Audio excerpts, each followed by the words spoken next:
Latent view company निवेशकों के लिए सोने का अंडा देने वाली मुर्गी साबित हुई है। जिन निवेशकों को लेटेंट व्यू के शेयर मिले वो आज मालामाल हो गए। इन निवेशकों का पैसा एक ही झटके में 1.5 गुना से ज्यादा बढ़ गया है। लेटेंट व्यू की लिस्टिंग 169% प्रीमियम पर 530 रुपए पर हुई, जबकि लेटेंट व्यू का इशू प्राइस 197 रुपए था।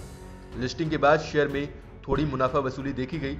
लेटेंट व्यू की क्लोजिंग 487 रुपए 55 पैसे पर हुई। लेटेंट व्यू के आईपीओ की शानदार लिस्टिंग की उम्मीद पहले से ही की जा रही थी। ग्रे मार्केट में भी लेटेंट व्यू का शेयर 370 रुपए प्रीमियम पर चल रहा था। लेटेंट व्यू के आईपीओ को रिस्पांस भी अच्छा मिला। ये देश का सबसे ज्यादा सब्सक्राइब होने वाला आईपीओ बन गया।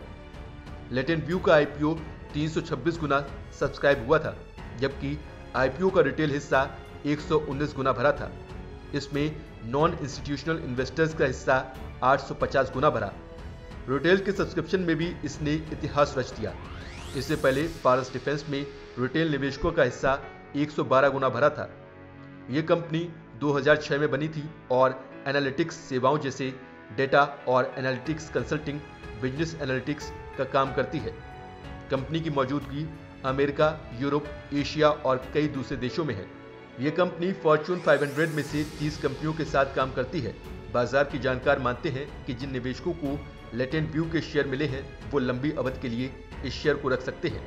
ट्रेडिंगों के मुताबिक निवेशकों को हर गिरावट पर लेटेंट व्यू में खरीदारी करनी चाहिए, लेकिन निवेशकों को 450 रुपए पर स्टॉप लॉस जरूर लगाना चाहिए।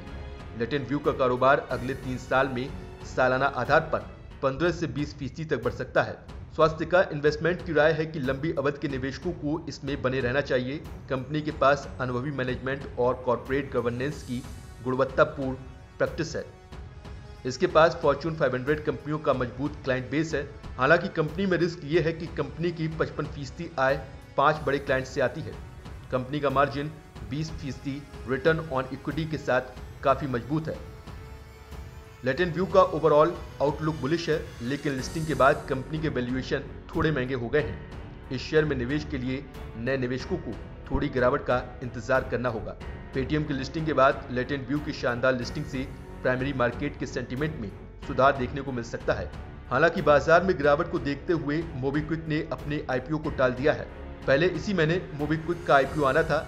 यह भी हो सकता है कि पेटीएम की खराब लिस्टिंग को देखते हुए मोबीक्विक ने आईपीओ लाने के फैसले को कुछ समय के लिए टाल दिया है। बाजार की नज़र अब गो फैशन और टार्जन की लिस्टिंग पर है। गो फैशन का शेयर ग्रे मार्केट में 380 रुपए प्रीमियम पर चल रहा है।